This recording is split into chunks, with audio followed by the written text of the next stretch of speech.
Here we are in Illustrator CS3, which is much like other versions of Illustrator and later versions. We have already set up a page in the letter size in the portrait format. What I'd like to do is do 45-degree lettering, but first I need to open my Kumasi Blue gel, which is Kumasi Gray. And I'll find that. And then and then I'll place it. So you notice that we didn't do File Open.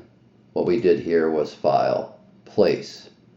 It's a very good idea to place your images first, and then when you're done, you can embed the image into the document, which is in the Saving Images video for Illustrator. So now we have this image on our page, and there's more to the image than what we actually want to publish, and so I'm going to use the magnifying tool and zoom in.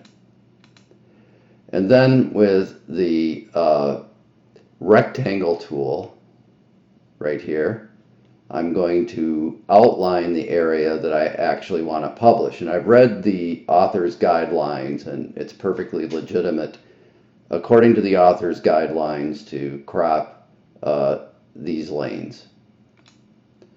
Notice that when I make the rectangle, it's filled with a color. It really doesn't matter for what I'm doing right now whether or not it's filled with a color. For cropping, it doesn't matter.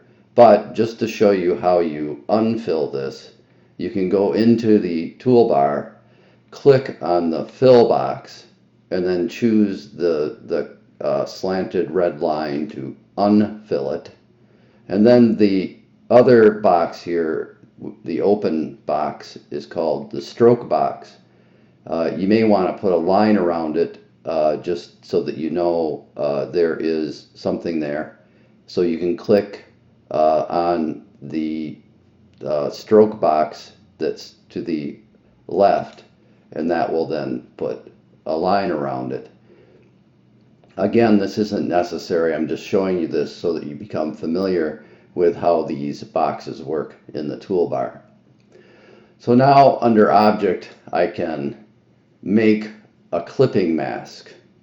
Okay, now I'm going to purposefully make a mistake so that you know how to solve it. And it says here, can't make a clipping mask. The selection must contain more than one object. In Illustrator, this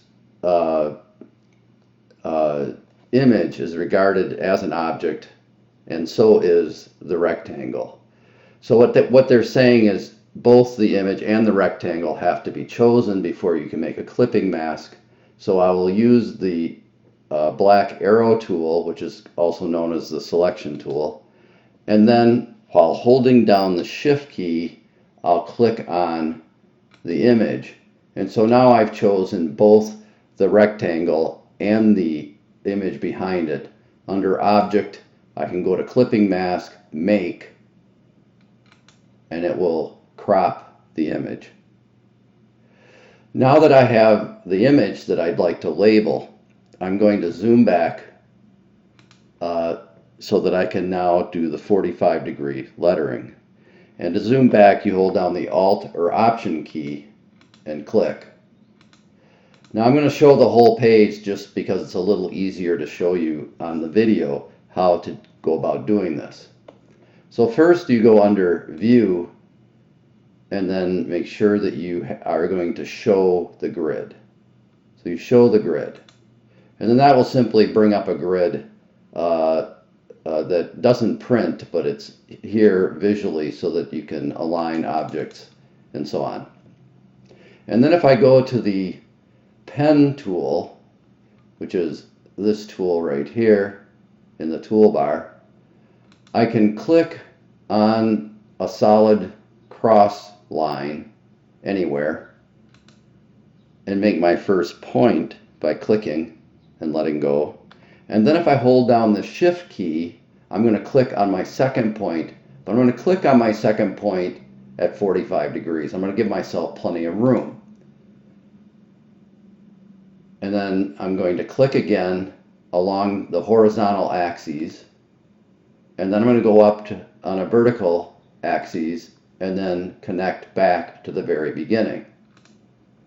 So you can see I've created this shape. Now I'm going to zoom in one more time to show you how the next step works.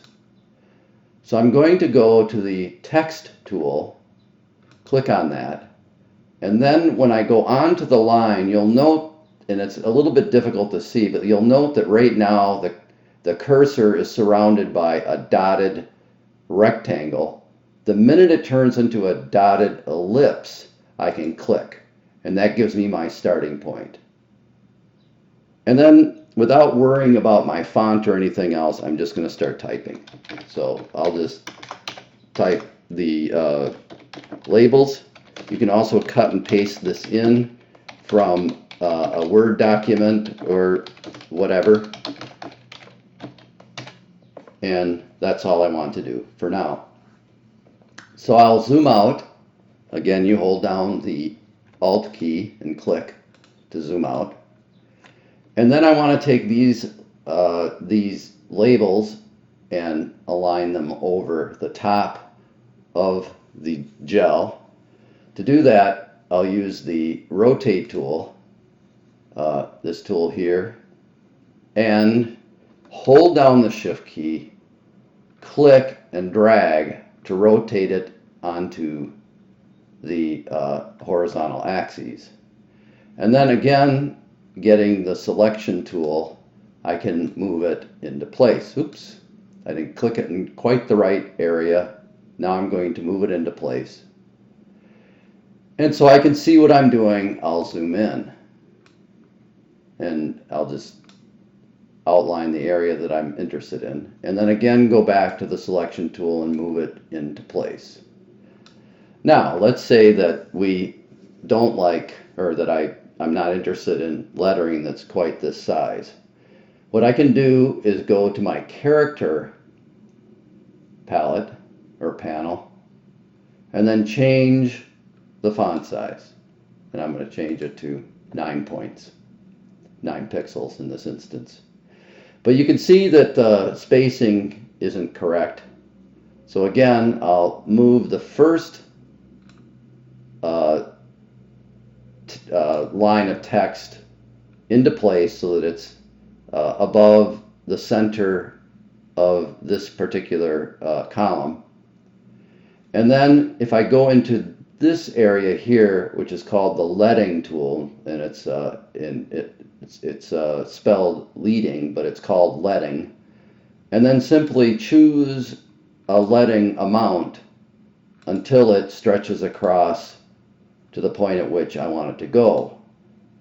If I go to 18, it goes a little too far. If I go to 14, it isn't quite far enough, so I'll just type in 15 and then click somewhere else. And that's just about right. I could even go get a little more specific and do 14.5, and that gets me exactly where I want to be.